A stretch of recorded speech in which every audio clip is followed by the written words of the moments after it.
Hi guys, nagsaing ako ng mais na kanin. Ayan,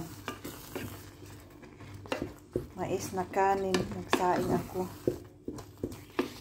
kasi binigyan ako ng kaibigan ko ng mais na bigas. Sarap nito. Ayan.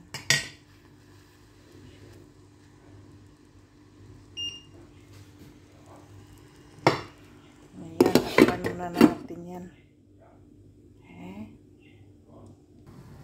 Ayan guys, nagutom ako. Alas 8.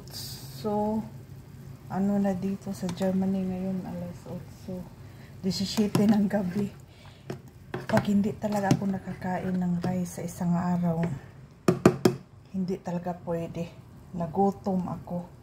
Magluto ako ng tinulang isda. Ayan. Nagutom talaga ako. Ayan. Buti na lang may isda pa ako.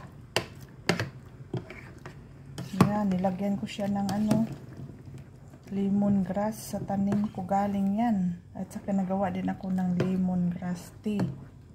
Ayan.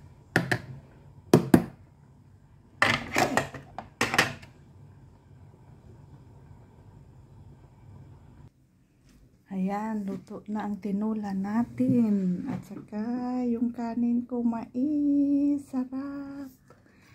May sausawan ako dito na bagoong na lang, yung sauce lang ng bagoong ba. May sili. Ang sili ko na tanim. Ay nako. Kasi pag gabi na, late na. Mag 8:30 na ng gabi dito. Hindi ako nakakain ng kanin sa araw na to. Hindi ako pwede. Tapos, pag hindi ako kumain, palaging maingay yung tiyan ko. Hindi ako makatulog. Hindi ako pwede sa noodle lang kasi nag-spaghetti lang kami kanina. Tapos,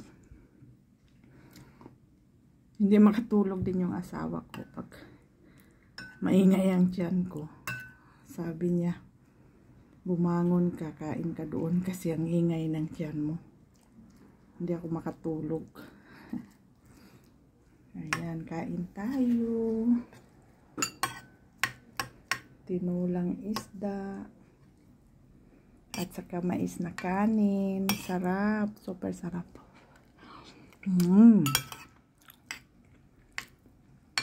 Parang nasa Pinas din tayo nito. Sarap. Sarap. Sausaw sa bagoong.